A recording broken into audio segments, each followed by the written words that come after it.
In sleeping cows, Farmer John has N cows and N barns, and so each one of these cows and barns has a size. A cow can fit in a barn if and only if its size is less than the barn size. And so we want to find the number of maximal matchings so that a matching that's considered maximal has all cows that can fit in barns, and any remaining cows no longer in any of the remaining empty barns. So let's go look at the algorithm for this question.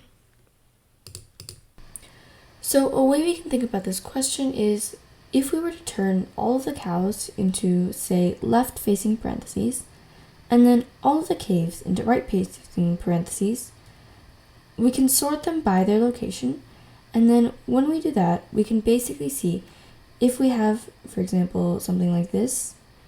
If the cow is the left-facing parentheses and the cave is the right-facing parentheses, we can kind of map this question into the parentheses question, where we have if one side and another side are facing each other, this is a valid situation of a cow going into a cave. So if we have a cave in front of a cow like this, we can't put this cow into the cave because by the parentheses it doesn't work, and also by this specific question, since the cow has a greater value than the cave, we can't put it in. If we take a test case like this and then we map it into a list of parentheses, then what we can do is we can just sort them by their order. And in our code, you'll see how we are going to actually sort them in that same order. So it'll be 3, and then 4, and then 5, 6, 9, 10, and then 11. And then when we actually look at this, in order to find the different scenarios of cows in caves, all we have to do is find which parentheses groups, so for example this and this, or this and this, are able to be created. The main algorithm we're going to use for this question is dynamic programming. So we can start with a sort of basic idea for this question. If we were to assume we have a two-dimensional DP, what we can do is we can assign values to the two dimensions. So we have dpij, and then the first thing we can kind of think about is, well, if we have, for example, a list of these parentheses, and then note that even after we map it into the parentheses, this question is not exactly like the typical parentheses problem. This is just a way to kind of think about it. But anyway, the way we can think about it is the first I dimension is going to be our current location. So as we move along, move our pointer, that's just going to be the current index of the location we're at, depending on cows or caves, just the current parentheses we're on. Our second dimension, if we were to do a 2D DP, is going to be the number of unclaimed cows. So as we move along, let's say we go here, and then we go here, here. The number of unclaimed cows is just going to be the number of open parentheses. And then since we have a closed parentheses here, and the question states that if a cow is able to fit in a cave, then we need to put a cow in that cave, we can probably assume that one of these cows is going to be put into this cave, and then we have maybe 2 or 3 or 4, and then another closed parentheses. So basically this J is going to be the number of unclaimed cows so far. So most likely the number of open parentheses minus the number of closed parentheses, but obviously since we can count it in different ways too, there's a possibility that it's not going to be just that. Basically, it's the number of unclaimed cows, the number of open parentheses that are still open. And then if we were to use this, we can kind of assume a very basic version of our code. So we'll loop through all of the locations. Then we're going to loop through all of the number of j. So I through location, j through the number of cows. And then what we can do is, if our current parentheses is a cow, then we can either move this, and in this case, it's actually easier for us to do a DP facing forward.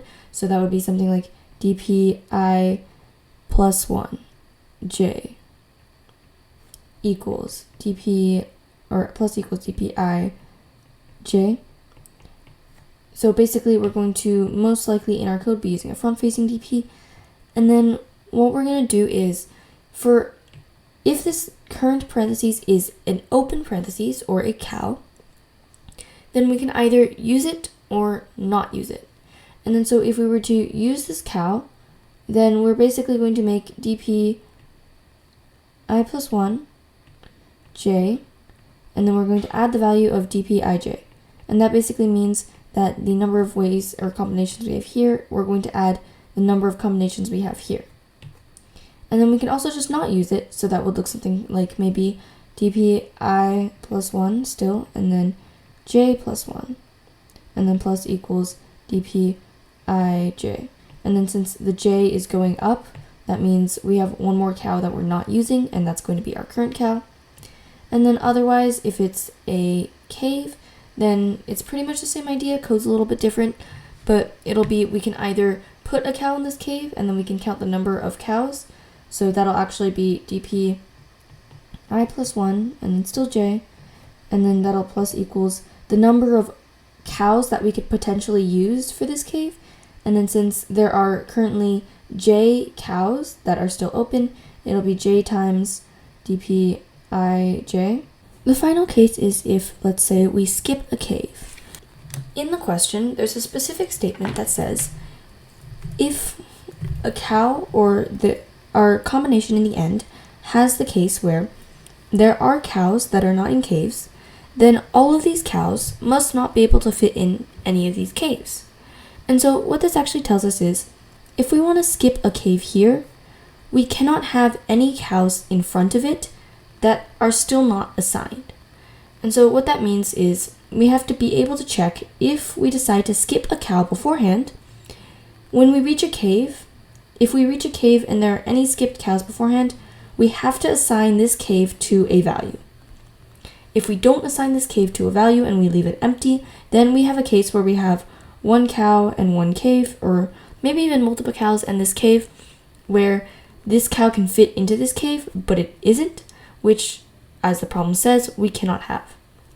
Basically, if we decide to skip a cow beforehand and it's just not assigned to any cave, then for any cave after that cow, all of these caves have to be assigned to one of the cows. And what we could do is we could loop through all of the cows here, and then we could basically just loop through and we could just check every cow to see if it's already been assigned. But instead of doing that, what we're going to do is add another dimension. So now we have a DP with 3 dimensions.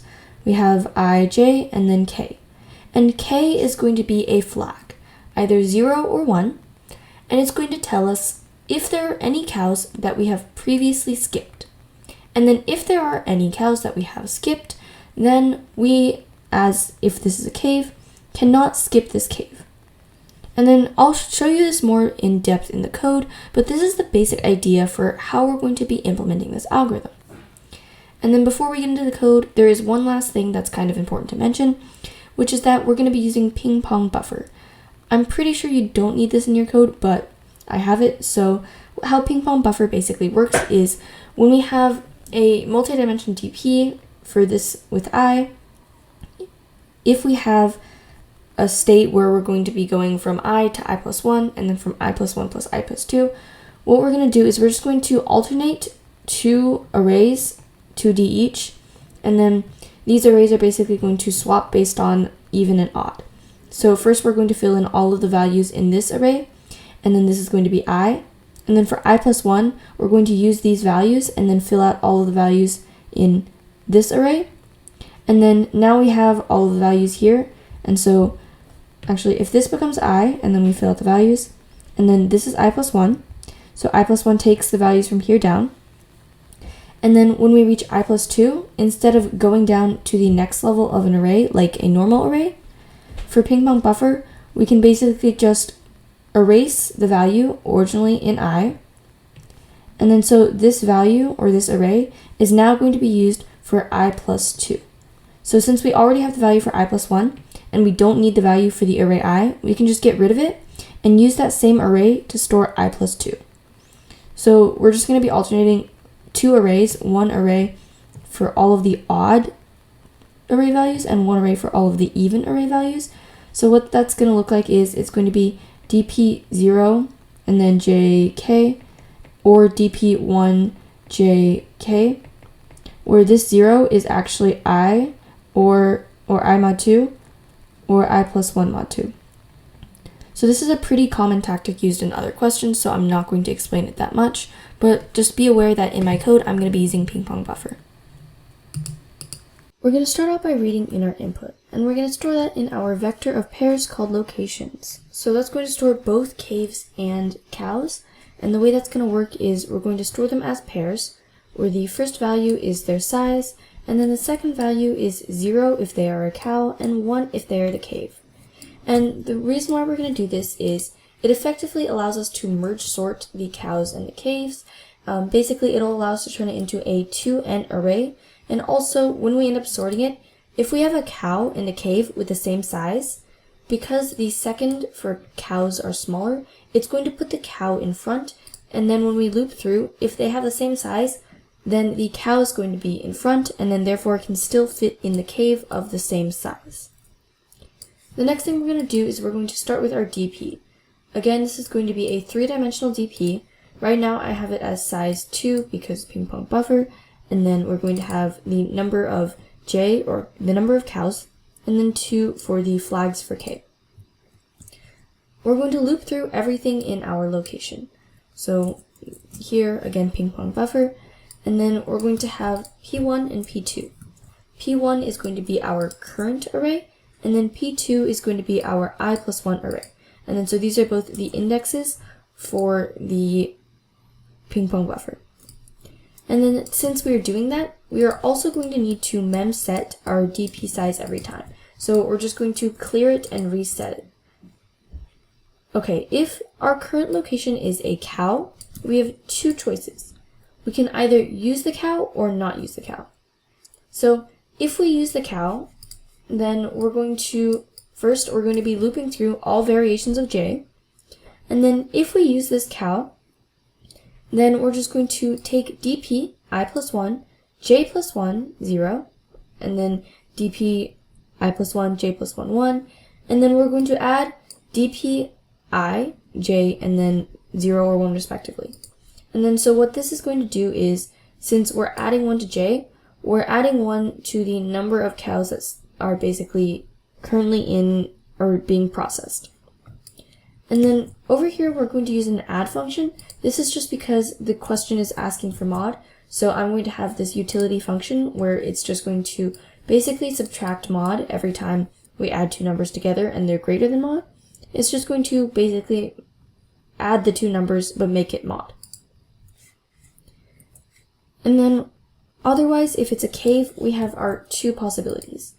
If we do end up using this cave, then basically we're going to add the values of dp, p1 or I, j, 0, and then times j, because we have j options for the parentheses or the cow we're putting in this current cave. And then since we're multiplying these two numbers, I added an extra mod. And then for dp I plus 1, j minus 1, 1, same thing.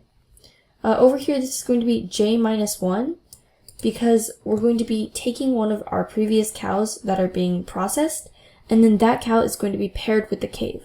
So the number of processed cows without a cave is going down, and then the number that we're adding is going to be multiplied by j, because it can be any one of those j cows that's paired with this current cave. And then this is only possible if j is greater than or equal to 1. If there needs to be a cow, at least one cow in front of this.